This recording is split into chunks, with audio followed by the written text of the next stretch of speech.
Hello everyone, welcome once again in my YouTube channel in AK career academy. तो देखिए, अभी हम लोग क्लास 9 के फिजिक्स को पढ़ रहे हैं, जिसमें आपको दूसरा चैप्टर पढ़ाया जा रहा है, गति यानी मोशन। और इसमें पिछले वीडियो में हम इस चैप्टर के जो इंपॉर्टेंट न्यूमेरिकल क्वेश्चंस थे उसको बताए थे। अगर आप वो वीडियो नहीं देखे न्यूमेरिकल का पार्ट 1 और पार्ट 2, तो उसका लिंक डिस्क्रिप्शन में दे दिया, आप वहाँ से देख सकते हैं। और आज के वीडियो में हम डिस्कस करने वाले हैं कुछ इंपॉर्टेंट ऑब्जेक्टिव क्वेश्चंस को जो दूसरे चैप्टर से लिया गया है। तो देखिए, लगभग 20-25 ऑब्जेक्टिव क्वेश्चंस हम लोग देखेंगे, जिसमें ये सारे ऑब्जेक्टिव क्वेश्चन समझने के बाद आई थिंक इस चैप्टर के जो भी क्वेश्चंस ऑब्जेक्टिव में आएगा छूटेगा नहीं आपसे एग्जामिनेशन में। तो देखिए, सबसे पहले 1 नंबर क्वेश्चन यहाँ पे दिया गया है कि बंदूक से छोड़ी गई गोली जो होती है वो किस प्रकार की गति का उदाहरण है। तो हम आपको बता दें कि जब बंदूक से गोली निकलती है तो वो सरल रेखा में, सीधी रेखा में जाती है, या फिर अगर कोई वस्तु वक्र रेखा में भी गमन करता है तो फिर उसके गति को हम रैखिक गति कह सकते हैं, उसको रैखिक गति कहा जाता है। तो इसका आंसर होगा रैखिक गति। फिर इसके बाद है सूर्य के चारों ओर पृथ्वी की गति। तो सूर्य जो है उसके चारों ओर पृथ्वी नहीं बल्कि सारे ग्रह गति करते हैं, परिक्रमा करते हैं, उसके चारों ओर घूमते हैं। और चूंकि वो सर्कुलर वे में वृत्तीय पथ में गमन करते हैं, इसलिए ऐसी गति को वृत्तीय गति के नाम से जाना जाता है। इसको हम क्या बोलते हैं? वृत्तीय गति बोलते हैं। फिर कह रहा है दीवार घड़ी में पेंडुलम की गति किस प्रकार की गति का उदाहरण। जैसे मान लीजिए कि दीवार घड़ी है, तो यहाँ पे एक पेंडुलम लगा हुआ रहता है जो ऐसे गति करता है। पेंडुलम जो है अपने माध्य स्थिति से दाएं बाएं आते जाते रहता है, तो इस गति को दोलनी गति के नाम से जाना जाता है। इसको हम बोलते हैं दोलनी गति, ऑसिलेटरी मोशन जिसको कहा जाता है। कहा जा रहा है कि सिलाई मशीन में सुई की जो गति होती है वो किस प्रकार की गति है। जैसे सुई होता क्या है कि ऊपर नीचे आता, फिर ऊपर, फिर नीचे, फिर ऊपर, मतलब एक निश्चित टाइम इंटरवल में, एक निश्चित समय अंतराल पर ऊपर नीचे आते जाते रहता है। इसलिए ऐसे गति को आवर्त गति के नाम से जाना जाता है। इसको पीरियोडिक मोशन कहा जाता है, आवर्त गति। अब कहा गया है कि विस्थापन का मान जो है हो सकता है, क्या हो सकता है। तो देखिए, हम आपको बताए थे कि अगर विस्थापन की बात करें, जैसे मान लीजिए कि कोई वस्तु है और वो वस्तु यहाँ पे है, और यहाँ से अगर ये इस डायरेक्शन में मूव करेगा तो आपको नंबर लाइन पे भी आप जानते होंगे संख्या रेखा पर कि इधर माइनस वाला होता है, इधर प्लस वाला होता है। तो अगर कोई वस्तु ये दाहिना साइड हुआ, दाहिना साइड में मूव कर रहा है, गति कर रहा है, तब उसका जो विस्थापन होता है, डिस्प्लेसमेंट जो होता है वो प्लस में होता है। और अगर बाएं साइड में मूव कर रहा है तब उसका विस्थापन जो होता है वो माइनस में होता है। अब एक और चीज़ सोचिए कि यहाँ पे अगर कोई वस्तु है और ये यहाँ गया, फिर यहाँ से रिटर्न यहाँ गया, फिर यहीं पे आ गया, तो इसकी प्रारंभिक स्थिति और अंतिम स्थिति अगर एक ही बिंदु पे आ जाए तो फिर वैसी स्थिति में विस्थापन का मान शून्य होता है। तो देखिए, विस्थापन का मान धनात्मक भी हो सकता है, ऋणात्मक भी हो सकता है और शून्य भी हो सकता है। तो आंसर होगा इनमें से सभी, all of the above, because ये तीनों पॉसिबल है विस्थापन के संदर्भ में। 6 नंबर में कह रहा है किसी समय अंतराल में विस्थापन का परिणाम उस समय अंतराल में वस्तु द्वारा किसके बराबर होता है। देखिए, यहाँ पे समझना है, किसी समय अंतराल में विस्थापन का जो मान होता है उसी समय अंतराल में वस्तु द्वारा तय की गई दूरी के बराबर होता है। जरूरी नहीं है कि तय की गई दूरी के बराबर होगा। जैसे ये वाला एग्जांपल आपको समझाए, यहाँ से कोई वस्तु यहाँ पे गया, यहाँ से वह वस्तु यहाँ पे गया, तो इतना दूर तक जो दूरी तय किया, तो यहाँ से लेकर यहाँ तक, फिर यहाँ तक, ये हुआ तय की गई दूरी। लेकिन अगर विस्थापन पूछा जाए तो यहाँ से यहाँ तक की जो सबसे न्यूनतम दूरी है, ये वाला लंबाई, इसको हम विस्थापन बोलेंगे। यानी विस्थापन का वैल्यू जो है तय की गई दूरी के कंपैरिजन में यहाँ कम हो गया। अगर सीधी रेखा में गमन करेगी कोई वस्तु, जैसे यहाँ पे है कोई वस्तु, यहाँ पे आ गई एकदम सीधी रेखा में, तो यहाँ तय की गई दूरी उतना ही है, और विस्थापन भी निकालेंगे तो यहाँ विस्थापन भी उतना ही होगा, दोनों का वैल्यू सेम होगा।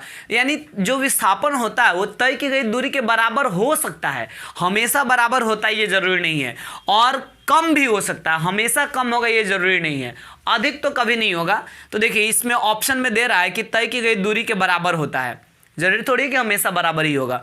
तय की गई दूरी से अधिक होता है, अधिक तो कभी नहीं होता है। तय की गई दूरी से हमेशा कम होता है, ये भी गलत है। तय की गई दूरी से कम हो सकता है, ये सही है कि विस्थापन जो होता है ना वो तय की गई दूरी से में भी कम हो सकता है। अगर स्ट्रेट लाइन पे जाएगा तो तय की गई दूरी के बराबर होगा, अगर तिरछी इधर उधर गमन करेगा कोई वस्तु तो विस्थापन जो है तय की गई दूरी से डेफिनेटली कम ही होगा। तो कम होने की पॉसिबिलिटी रहती है, यानी तय की गई दूरी से विस्थापन का जो मान है वो कम हो सकता है। तो इसका ऑप्शन डी सही है। अब आइए इसके बाद 7 नंबर क्वेश्चन को देखते हैं।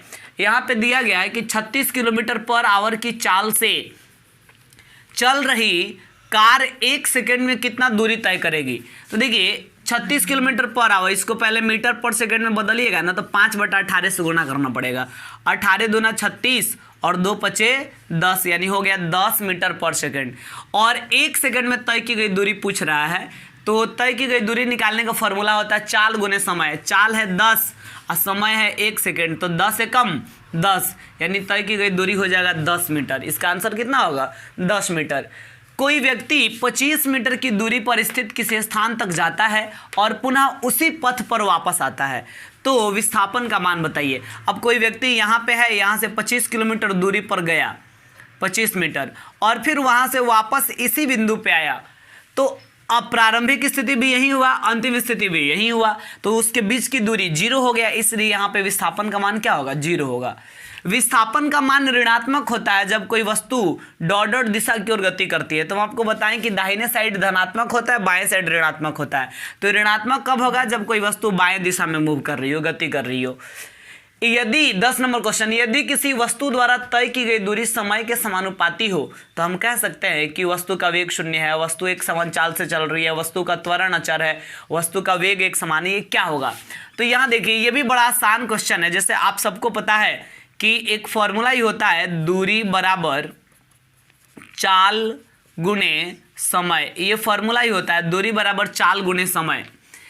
तो अगर यहाँ चाल का मान एक समान हो, समझिएगा, अगर चाल का मान एक समान हो यानी चाल का मान बदले नहीं, एक के जैसा रहे, हमेशा चाल के मान में कोई परिवर्तन नहीं हो, हमेशा कांस्टेंट रहे, तब जाकर दूरी में और समय में समानुपाती संबंध होगा। अब सोचिए कि चाल कोई गाड़ी है जिसका चाल है 10 मीटर पर सेकंड, ना इससे बढ़ेगा ना इससे घटेगा, तभी जाकर दूरी में और समय में समानुपाती संबंध होगा। जैसे अगर कोई वस्तु 5 सेकंड गति कर रहा है तो 10 मीटर पर सेकंड के हिसाब से वो 50 मीटर चला जाएगा। अगर 10 सेकंड गति कर रहा है तो 100 मीटर चला जाएगा। 15 सेकंड गति कर रहा है तो 150 मीटर चला जाएगा। यानी जैसे जैसे समय बढ़ रहा है वैसे वैसे दूरी बढ़ रहा है, यानी समय में और दूरी में समान संबंध आपको दिख रहा है, समानुपाती का संबंध दिख रहा है। लेकिन इसके लिए क्या होना चाहिए, चाल कांस्टेंट होना चाहिए, चाल एक समान रहेगा तब। अब सोचिए कि समय बढ़ गया, पूरा समय डबल कर दिया और चाल आधा से भी कम हो गया, तब तो डिस्टेंस नहीं ना बढ़ पाएगा। यानी समय जिस अनुपात में बढ़ रहा है तय की गई दूरी भी उसी अनुपात में बढ़ेगा। कब, जब चाल जो है एक समान हो, तब चाल कांस्टेंट रहेगा तब। तो इसका आंसर होगा जब वस्तु एक समान चाल से चल रही हो। तो ये 10 क्वेश्चन आपको समझ में आया। तो पहले ये 10 क्वेश्चन जो है आप उतार लेंगे वीडियो को पॉज करके, और इसके बाद आइए हम नेक्स्ट क्वेश्चन पे आते हैं। 11 नंबर में कहा जा रहा है कि निम्नलिखित में कौन अदिश राशि है। ये 4 ऑप्शन दिया हुआ है, ये चारों में कौन अदिश राशि है, अदिश राशि को सिलेक्ट करना है। तो आपको बताया था कि अदिश राशि वैसी राशियों को कहा जाता है जिसमें केवल परिमाण होता है, जिसमें दिशा नहीं होता है। ठीक है, तो विस्थापन तो डायरेक्शन पे डिपेंड करता है, चाल में केवल परिमाण होता है, चाल में डायरेक्शन नहीं होता है, इसलिए चाल को हम मानेंगे अदिश राशि। वेग और त्वरण, विस्थापन, ये तीनों क्या होता है, सदिश राशि होता है। फिर पूछा जा रहा है 12 नंबर में, वेग is equal to dot by dot, यानी वेग का फॉर्मूला क्या होता है। तो देखिएगा वेग बराबर होता है विस्थापन बटा समय। हम आपको बताए थे कि किसी भी वस्तु का जब चाल निकालना होता है तो चाल बराबर होता है दूरी बटा समय, लेकिन जब वेग निकालना होता है तो वेग बराबर होता है विस्थापन बटा समय। तो इसका आंसर क्या हो जाएगा, विस्थापन, ऑप्शन बी सही है। फिर 13 नंबर देखिएगा, वेग एक डॉट राशि है। वेग कैसा राशि है, तो चूंकि वेग में दिशा और परिमाण दोनों होता है इसलिए वेग को क्या माना जाएगा, वेग को सदिश राशि माना जाता है कि वेग जो है यह एक सदिश राशि है। फिर पूछा जा रहा है कि वेग का मान हो सकता है, तो देखिए वेग का मान धनात्मक भी हो सकता है, ऋणात्मक भी हो सकता है और शून्य भी हो सकता है। तो आंसर हो जाएगा ऑप्शन डी, इनमें से सभी। वेग का वैल्यू जो है तीनों हो सकता है। आप खुद से सोचिए कि विस्थापन, वेग बराबर होता है विस्थापन बटा समय, और आपको हम पहले ही बताए कि विस्थापन का मान प्लस में होगा तो वेग का भी मान प्लस में, विस्थापन का मान माइनस में होगा तो वेग का भी मान माइनस में, विस्थापन का मान जीरो होगा तो किसी भी चीज़ से भाग देंगे तो जीरो ही आएगा, यानी वेग का भी मान जीरो, यानी वेग का मान ये तीनों हो सकता है। अब यहाँ पे 15 नंबर में बताया गया है कि किसी वस्तु के वेग में परिवर्तन की जो दर होती है उसको क्या कहते हैं। किसी वस्तु के वेग में जो परिवर्तन हो रहा है समय के अकॉर्डिंग, उसका जो रेट है, उसका जो दर है, उसको हम क्या कहते हैं। तो देखिए इसी को त्वरण के नाम से जाना जाता है, यानी किसी भी वस्तु के वेग में परिवर्तन की जो दर है उसको त्वरण कहते हैं। और देखिए लास्ट क्वेश्चन, अभी हम इस सबको समझाते हैं लेकिन इसी टाइप का ये भी है, विस्थापन की दर को क्या कहते हैं, किसी भी वस्तु के विस्थापन की दर को। तो आपको बता दें कि विस्थापन की दर को वेग कहा जाता है। किसी भी चीज़ का दर निकालना होगा ना, जैसे किसी वस्तु के वेग में परिवर्तन की दर निकालना है तो इसी को त्वरण कहेंगे। तो त्वरण बराबर हो जाएगा वेग में परिवर्तन बट्टा समय। तो विस्थापन की दर का मतलब क्या, विस्थापन बट्टा समय। तो विस्थापन बट्टा समय बराबर क्या होता है, वेग। तो फिर विस्थापन की दर को हम वेग कहेंगे। त्वरण डॉट राशि है, तो आपको पता ही है कि त्वरण में दिशा और परिमाण दोनों होता है, इसलिए त्वरण कैसी राशि है, सदिश राशि है। फिर कहा जा रहा है त्वरण का ये सही मात्रक क्या होता है, तो इसका आंसर होगा मीटर पर सेकंड स्क्वायर, क्योंकि त्वरण का फॉर्मूला होता है अंतिम वेग माइनस प्रारंभिक वेग, यानी वेग में जो परिवर्तन हुआ वो बट्टा समय। तो इसका ये सही मात्रक निकालेंगे तो ऊपर मीटर पर सेकंड और नीचे फिर सेकंड, तो मीटर पर सेकंड का स्क्वायर हो गया। त्वरण का मान हो सकता है, तो देखिए त्वरण का मान धनात्मक भी हो सकता है, ऋणात्मक भी हो सकता है और शून्य भी हो सकता है, यानी इसका आंसर होगा ऑप्शन डी, इनमें से सभी तीनों हो सकता है, धनात्मक, ऋणात्मक और शून्य तीनों। अब यहाँ पे आपको बताए थे कि अगर किसी वस्तु का वेग बढ़ रहा है तो त्वरण का मान धनात्मक होगा, अगर किसी वस्तु का वेग घट रहा है तो त्वरण का मान ऋणात्मक होगा, और अगर किसी वस्तु का वेग अचर है, ना बढ़ रहा है ना घट रहा है, तो उस स्थिति में त्वरण का मान क्या होगा, शून्य होगा। तो इसका आंसर हो जाएगा ऑप्शन डी। त्वरण का मान ऋणात्मक होता है यानी निगेटिव होता है, माइनस में होता है यदि उसका वेग, तो देखिए त्वरण का मान माइनस में तभी जाएगा जब उसका वेग घट रहा हो। देखिएगा वेग घटेगा यानी अंतिम वेग कम हो जाएगा, प्रारंभिक वेग अधिक रहेगा, तो घटाइएगा तो माइनस में ही आएगा, और माइनस में किसी चीज़ से भाग देने पे माइनस में ही रह जाता है, इसलिए आंसर हो जाएगा ऑप्शन बी, वेग घट रहा हो। किसी वस्तु का वेग अचर हो, यानी कोई वस्तु है जिसका वेग अचर है, वेग बदल ही नहीं रहा है, तब त्वरण का मान क्या होगा। जैसे मान लीजिए कि प्रारंभिक वेग है 5 मीटर पर सेकंड, तो अंतिम वेग भी 5 मीटर पर सेकंड है, वेग बढ़ ही नहीं रहा है ना घट रहा है, यानी वेग अचर है। तो ऐसी कंडीशन में ये भी जीरो, ये भी सॉरी ये जितना है ये भी उतना ही है, तो सेम चीज़ को जब घटाएंगे 5 में से 5 चाहे 10 में से 10 जब घटाएंगे तो ऊपर जीरो, और जीरो में किसी भी चीज़ से भाग देने पर भी जीरो ही आता है, यानी ऐसी कंडीशन में त्वरण का मान क्या हो जाएगा, शून्य हो जाएगा। किसी कार की चाल 10 सेकंड में 20 मीटर पर सेकंड से 50 मीटर पर सेकंड हो जाती है, तो त्वरण ज्ञात करें। तो देखिए त्वरण निकालने के लिए अंतिम वेग माइनस प्रारंभिक वेग बटा समय कितना लग रहा है, 10 सेकंड, तो ये हो जाएगा 50 में से 20 गया 30, और 30 में 10 से भाग दे देंगे तो आ जाएगा कितना, 3 आ जाएगा। तो इसका आंसर हो गया 3 मीटर पर सेकंड स्क्वायर। तो किसी कार की चाल 10 सेकंड में 20 मीटर पर सेकंड से 50 मीटर पर सेकंड हो गए, तो फिर उसका त्वरण कितना आ गया, 3 मीटर पर सेकंड स्क्वायर, ऑप्शन ए सही है। इसके बाद आइए 22 पे, एक सरल रेखा में 20 मीटर पर सेकंड की चाल से गतिशील किसी वस्तु का त्वरण 4 मीटर पर सेकंड स्क्वायर हो जाता है, तो 2 सेकंड बाद उसकी चाल कितनी हो जाएगी। तो देखिए 2 सेकंड के बाद उसकी चाल कितनी हो जाएगी, यानी अंतिम चाल पूछ रहा है, तो अंतिम चाल को भी लिखते हैं, तो v = u + at, ये आपको पता है गति का पहले समीकरण से।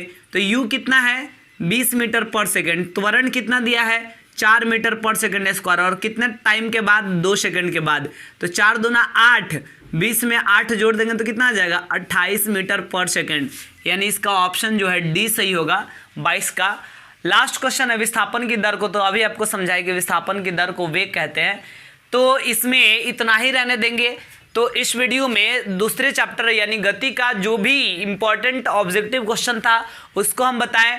इस वीडियो के लिए इतना ही, और अगले वीडियो में हम स्टार्ट करेंगे क्लास 9 के फिजिक्स का तीसरा चैप्टर है और ये है बल तथा गति के नियम, जिसमें हम पहले क्लास में आपको बल के बारे में समझाएंगे। बल क्या होता है, उसका सही मात्रक क्या होता है, बल सदिश राशि कैसे होता है और बल के अलग अलग प्रकार को समझेंगे।